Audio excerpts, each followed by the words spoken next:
Welcome back, everybody, for another deep dive. This time, we're going to be taking a look at Black American political representation. It's a really important topic. Our source material for this one is a recent online article, actually. Just came out on March 17th, 2025. Oh, wow. So just a couple of days ago. Yeah, super recent.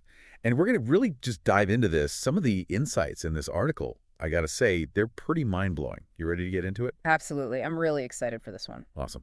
So before we, jump into all the history and the nitty-gritty, let's start with the basics here. What does representation, actually mean when we talk about it in politics?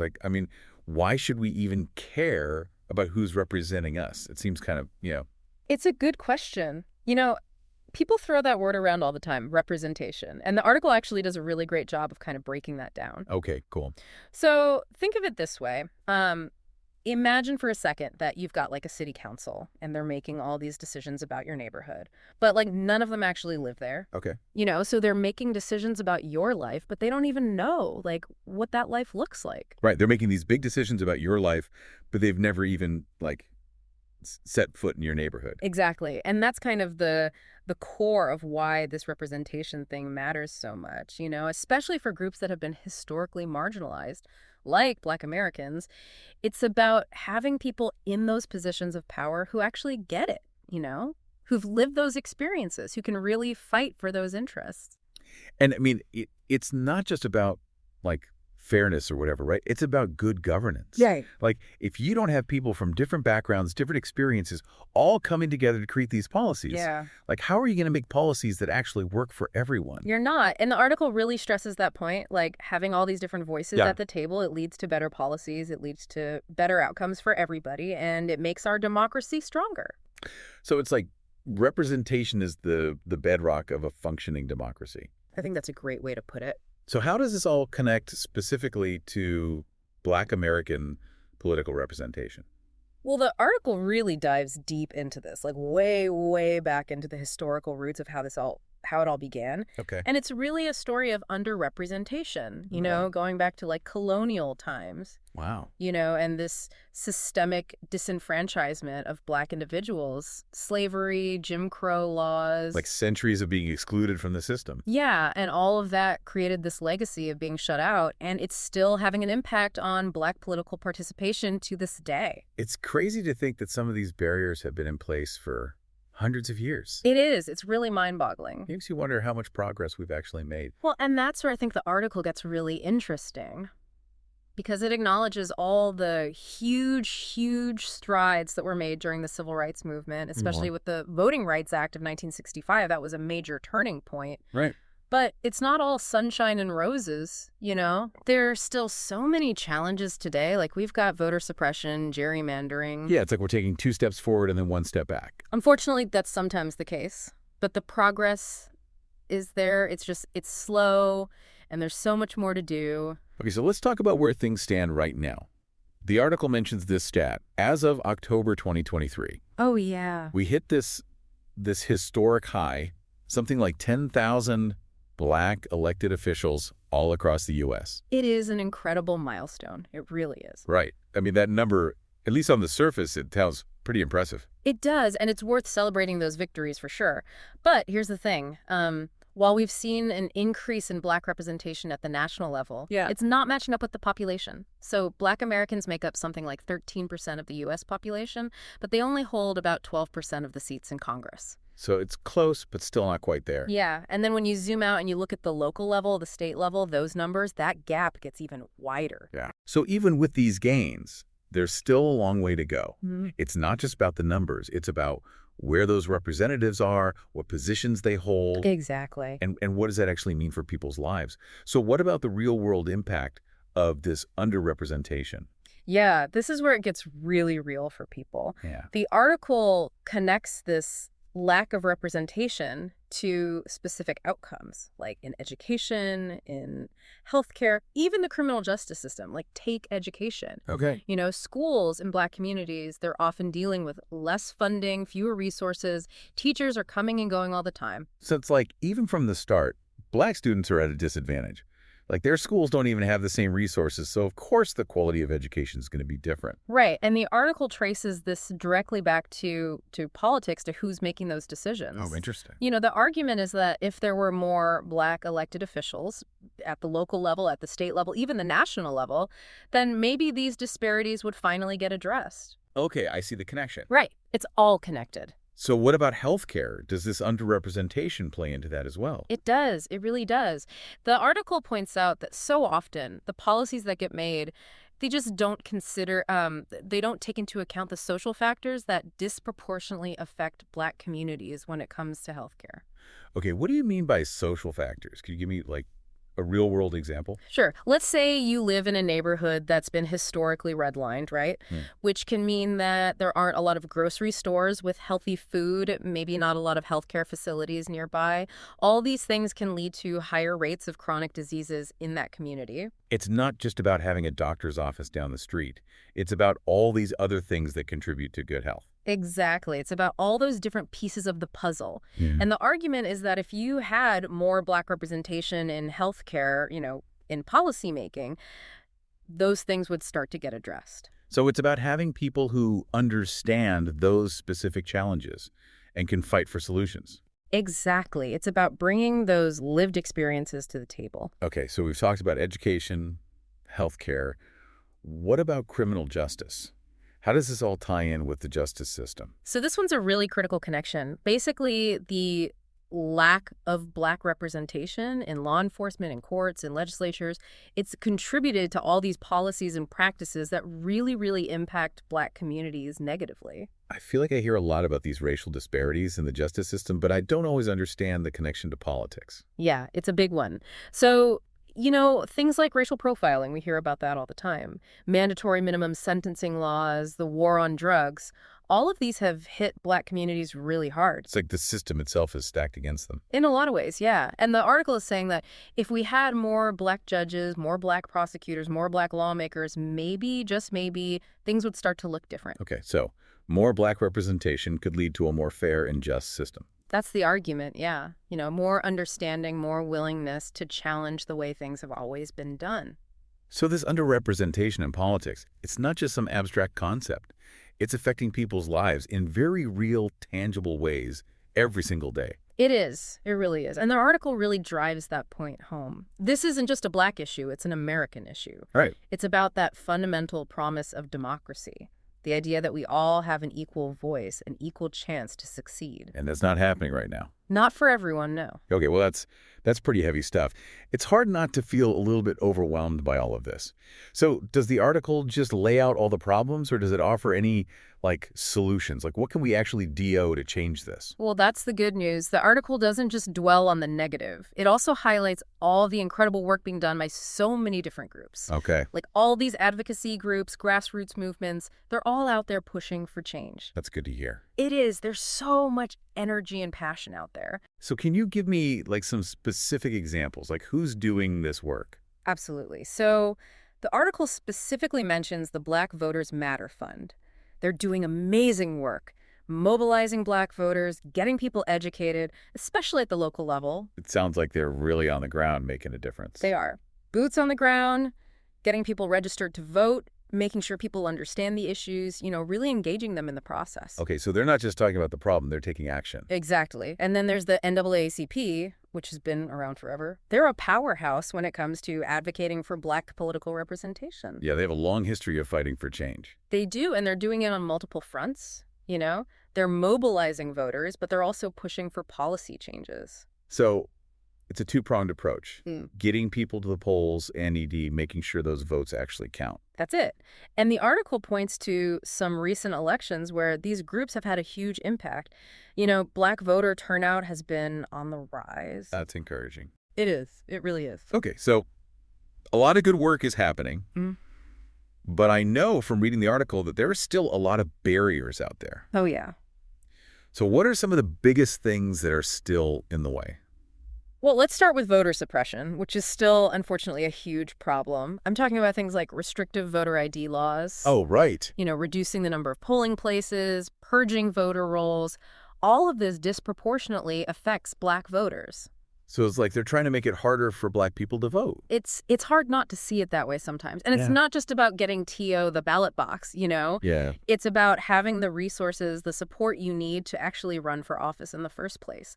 Black candidates are often at a disadvantage when it comes to fundraising, building a campaign. Right, because they don't always have the same access to wealthy donors or those political networks. Exactly. And then on top of all that, we've got the socioeconomic disparities we talked about earlier, like higher unemployment, lower incomes, all of that makes it so much harder for people to get involved politically. It's hard to focus on voting or running for office when you're just trying to survive. It is. It's a matter of priorities. And the article also highlights the lack of resources for those organizations that are actually doing the work on the ground. They're trying to empower Black communities, increase participation, but they're often doing it on a shoestring budget. It's like they're fighting an uphill battle on multiple fronts. That's a good way to put it. But I'm hoping the article doesn't leave us hanging with all these problems. Like, what about solutions? What can we do to actually increase Black political representation? Well, that's the thing about this article. It's not just about pointing fingers. It offers some real, concrete solutions. And it really emphasizes that this isn't just a job for Black communities. Yeah. This is something that requires all of us to step up. Okay, I like that. Yeah. So what are the action steps? Where do we even begin? Well, one of the biggest things is voter education. We need to make sure that people know their rights, understand the voting process, and see how these policies actually affect their lives. Right, because knowledge is power. What else? Supporting Black candidates is huge. That means encouraging people to run for office, but it also means giving them the resources they need to win. Okay, so money, training, mentorship, all that. Exactly. It's about leveling the playing field. What about policy changes? Are there any specific things we can advocate for? Oh, yeah. The article mentions a couple of big ones like ranked choice voting and fair districting. Yeah, those seem like they could have a big impact. They could. They could really change the game in terms of making sure that Black voters have a fair chance to elect candidates who represent them. It's about making sure the system itself is fair. Exactly. What about on a more, like, community level? Are there things we can do to just get people more engaged talking to each other? Oh, community engagement is so important. The article talks about creating more spaces for dialogue between politicians and Black constituents, things like town halls, forums. So more opportunities to connect, to build relationships. Right. And it's not just about politicians talking AT people, it's about them listening. Right, really listening to what people are saying. Exactly. And then working together to find solutions. It sounds like there's a lot we can do. It's about educating, supporting, advocating, and building relationships. It's a multifaceted approach. And it's about understanding that this work, it's not just about Black communities. It's about making our democracy stronger for everyone. When we have more diverse representation, we all benefit. That's a great message. And we'll be back in a moment to continue this deep dive, so stay tuned. All right, so before we, well, I guess there aren't really breaks in these deep dives. But anyway, we were talking about all the different things we can do to increase Black political representation. We talked about educating voters, supporting Black candidates. But what about allies? What about the role that people who aren't Black can play in all of this? Like, how can we be supportive and actually make a difference? That's such a good question. And the article really dives deep into that whole idea of allyship. Yeah. It goes beyond just saying, hey, I'm here for you. It's about taking action, doing the work to actually break down those systemic barriers and really amplify those Black voices. So what does that look like in real life?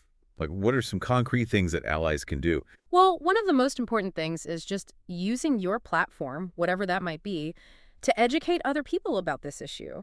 Share information about Black candidates who are running for office, talk about the organizations that are doing this work on the ground, really just raise awareness about the issues that are impacting Black communities. So it's about using your privilege, your voice, to amplify the voices of those who have been silenced for so long. That's exactly it. And it also means being willing to have those tough conversations, even when it's uncomfortable. If you see someone saying something racist or prejudiced, don't just sit there, speak up. Challenge those views. Those can be hard conversations to have, but it's so important to do it. It is. Silence is complicity. If we're not actively fighting against injustice, then we're part of the problem. Right. And the article also makes this point that allyship is not a one-time thing. No, it's not a checkbox you can just tick off. It's like an ongoing process, a commitment to learning and growing and showing up consistently. Exactly. It's about constantly reflecting on your own biases, educating yourself about the issues, and being willing to listen to and learn from Black communities. And, sometimes you're going to mess up. Yeah, we all make mistakes. We do. But the important thing is to be humble, to admit when you're wrong, and to learn from those mistakes. So it's not about being perfect. It's about being willing to grow. Exactly. Allyship is a journey, not a destination. I love that. So to sum it up, being an ally means using your voice, challenging injustice, educating yourself, and being open to listening and learning. It's about showing up, speaking up, and working towards a more equitable future for everyone. I think that's a beautiful way to put it. And it's important to remember that this work, it benefits everyone, not just Black communities. That's so true. A more equitable and representative democracy makes our whole society stronger. It's like we're all in this together. We are. So Yeah. let's work together to create a world where everyone has a voice and everyone has the opportunity to thrive. Absolutely. Okay, so we've talked about the challenges, the solutions, the role of allies, but what about the future? Where do we go from here? Does the article give us any hope? It does. It does. But it's not, all rainbows and butterflies. It acknowledges that progress can be slow, that there are going to be setbacks along the way, but it also highlights the incredible momentum that's building behind this movement for Black political representation. So it's like we're at this turning point. We've made some real progress, but there's still so much work to do. That's a good way to put it. It's a long game. So where should we be focusing our energy in the years to come? What does the article suggest? Well, it lays out a few key areas for action. First and foremost, we have to keep fighting for voting rights. That means protecting the right to vote, combating voter suppression efforts, and making sure that every single person has equal access to the ballot box. That seems like the foundation of it all. Like if people can't vote, then none of this other stuff matters. Exactly. We have to make sure that every voice is heard and that every vote counts. Okay, what else? We also need to be cultivating the next generation of Black leaders. That means supporting young people who are interested in politics, providing them with mentorship, resources, really creating clear pathways for them to succeed. It's about investing in the future, making sure that Black voices are represented at every level of government. That's right. And we can't forget about pushing for those big policy changes that can really dismantle those systemic barriers. Things like campaign finance reform, fair districting practices, and of course, criminal justice reform. It's like we need to fix the system itself, not just work within a broken system. Exactly. We need to change the rules of the game. So it sounds like there's a lot of work to do on multiple fronts, Hmm. but it's all connected. It is. It all ties together. And ultimately, it's about creating a system that's truly fair and equitable for everyone. And that benefits everyone in the long run. Absolutely. Okay, so one last thing I want to touch on is this idea of fostering a culture of civic engagement within Black communities. Encouraging people to vote, run for office, get involved at every level, because it's not enough to just have the right to vote. You have to actually exercise that right. Right, you have to actually show up and make your voice heard. Exactly. And it's not just about voting, it's about running for office, being a part of the decision-making process. It's about having a seat at the table. That's right. And it's about making sure that those seats at the table are actually meaningful, that Black communities have real power and influence. So the future of Black political representation really depends on all of us working together. It does. It's a collective effort. It's about creating a more just and equitable society for everyone. And that's something we should all be striving for. Absolutely. It's a reminder that we all have a stake in shaping the future of our democracy. Okay, so we've talked about the past, the present, the future. Mm. We've covered the challenges, the solutions, the role of allies. Yeah. But before we wrap up this deep dive, I want to bring it back to our listener for a minute. Why should they care about all of this? How does this actually impact their lives? That's such a great point. It's easy to get lost in all the big picture stuff, but this issue affects all of us, regardless of our race or background. A more equitable and representative democracy, it leads to better policies, better outcomes for everyone. It makes our society stronger and more resilient. So it's not just about doing what's right. It's about doing what's smart. That's a good way to put it. Yeah. When Black communities thrive, we all thrive. When we invest in Black leadership, we're investing in the future of our entire country. So it's not just some abstract concept. It's about real people's lives. It is. It really is. It's about the quality of our schools, the accessibility of healthcare, the fairness of our justice system. It's about creating a world where everyone has a chance to succeed, no matter what they look like or where they come from. That's a vision I can get behind. Me too. So as we wrap up this section of our deep dive, I want to leave our listeners with a few questions to think about. What does Black political representation mean to you? How does it impact your life? And what can you do to contribute to a more just and equitable future? Those are great questions. Take some time to really reflect on those. And remember, this isn't a one and done conversation. Right. This is an ongoing dialogue, something we need to keep talking about, keep working on. Okay, we're back. And I got to say, I'm still processing everything we just talked about. Mhm. Black political representation, it's such a multifaceted issue. It really touches every aspect of our society. It does. It really does. You know, one thing that keeps sticking with me from the article and even from our conversation just now is this idea of ripple effects. Like when you increase Black representation in one area, how that can have this like domino effect on other areas of society. Oh, I'm interested. Tell me more about that. Like, what do you mean by ripple effects? Well, let's think about the criminal justice system for a second.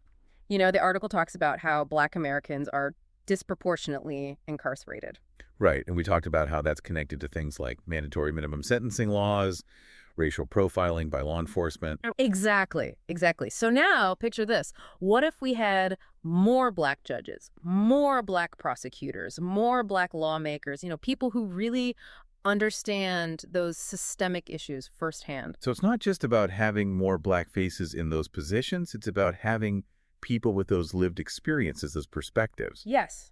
It's about having people who can bring a fresh perspective, challenge the way things have always been done, really shake things up. Okay, so you're saying that those new perspectives could actually lead to real changes in policy, changes that could address the root causes of mass incarceration and actually create a more just system. Exactly, exactly. It's not about being soft on crime or anything like that. It's about being smart on crime. Right, it's about addressing those underlying issues that are driving these disparities. And so that's just one example, the criminal justice system. But these ripple effects, you see them everywhere. Think about education, for example. We were talking about how schools in predominantly Black communities are often under-resourced. Right.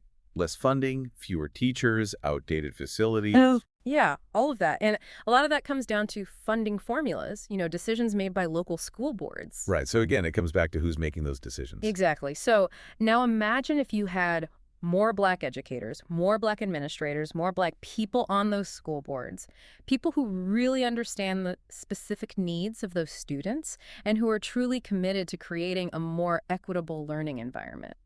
It's about making sure that those voices are represented in those decision-making spaces. Right. And those changes in education, they can have huge ripple effects that go way beyond just, test scores or graduation rates. Interesting. So what kind of ripple effects are we talking about? Well, think about it. Better education can lead to higher graduation rates. It can lead to more kids going to college, better job opportunities down the road. It can even have an impact on health outcomes, civic engagement. It's all connected. It's like a chain reaction, right? Right. Investing in Black education can have a positive impact on the whole community. And it's not just those two areas. Think about healthcare, housing, economic development. Like every aspect of our society is impacted by who has political power, who's making those decisions. Okay, so we've got this web of interconnected issues, and it seems like Black political representation is right at the center of it all. I think that's a good way to look at it. But I know there are a lot of people out there who hear all of this, and they're just, like, skeptical.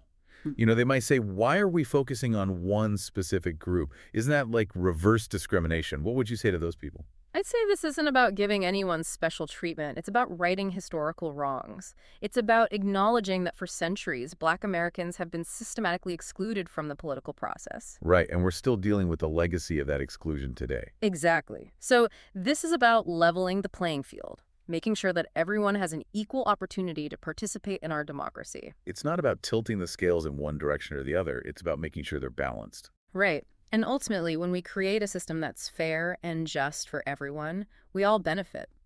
A truly representative democracy leads to better outcomes for all Americans. It's about lifting everyone up, not carrying anyone down.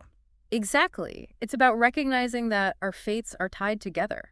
We can't have a truly thriving society if we're leaving whole segments of our population behind. That's a powerful message. Okay, so we've talked about a lot today. But before we wrap up this deep dive, I want to circle back to something we touched on earlier, the role of technology and social media in all of this. The article didn't go into a ton of detail, but I think it's such a relevant topic. It is. It's really fascinating to think about because on the one hand, social media can be this amazing tool for organizing, for mobilizing voters, for raising awareness. Yeah, we've seen that time and time again, We right? have, like with Yeah. the Black Lives Matter movement, for example. Social media played a huge role in amplifying those voices, getting those messages out there. But at the same time, it feels like social media can also be part of the problem. Oh, absolutely. I mean, there's so much misinformation out there, so much potential for echo chambers and, just further marginalizing voices that don't fit into those algorithms. Right. And then there's the whole issue of access. Not Yeah. everyone has the same access to technology or the same level of digital literacy. That's such an important point. So, yeah, it's a double-edged sword for sure. So the question is, how do we harness the power of technology for good? Yeah. How do we use it to promote equitable representation without, making those existing inequalities even worse? That's the million-dollar question right there. And I Yeah. don't think there's an easy answer. But I think it starts with being more aware, being more critical of the information we're consuming online, understanding how these platforms work, and using our voices to push for a more just and inclusive online space. It's like we need a digital version of the civil rights movement. A movement to ensure that everyone has equal access to information, to technology, and to the power of online organizing. Yeah, I love that. And I think that movement is already happening. There are so many people out there who are working to make the internet a more equitable space. It's encouraging to hear that. Yeah, and it's something that we all need to be a part of. Okay, so as we wrap up this deep dive, I just want to leave our listeners with a few final thoughts. We've covered a lot of ground today, but this conversation doesn't end here. This is an ongoing journey, and it requires all of us to stay engaged, stay informed, and stay committed to building a more just and equitable world. And remember, progress isn't always a straight line. There are going to be bumps in the road, setbacks, challenges, times when it feels like we're not moving forward at all. But we can't give up. We have to keep our eyes on the prize, which is a society where everyone has the opportunity to thrive, no matter their race, their background, their zip code. Well said. And this deep dive, it was inspired by one article, but it's clear that the issues we're talking about here, they're huge, they're complex. And so if you're feeling inspired to learn more, I encourage you to do it. Connect with some organizations in your community, get involved in a voter registration drive, support a Black candidate, and most importantly, use your voice to advocate for change. That's right. The fight for equality, it's a marathon, not a sprint. But with persistence, with determination, and with a commitment to justice, I truly believe we can create a world where Black voices aren't just heard, but where they're truly represented at every level. Well, thank you so much for joining us on this deep dive into Black American political representation. We'll see you next time. But until then, keep learning, keep questioning, and keep pushing for a more just and equitable world for all of us.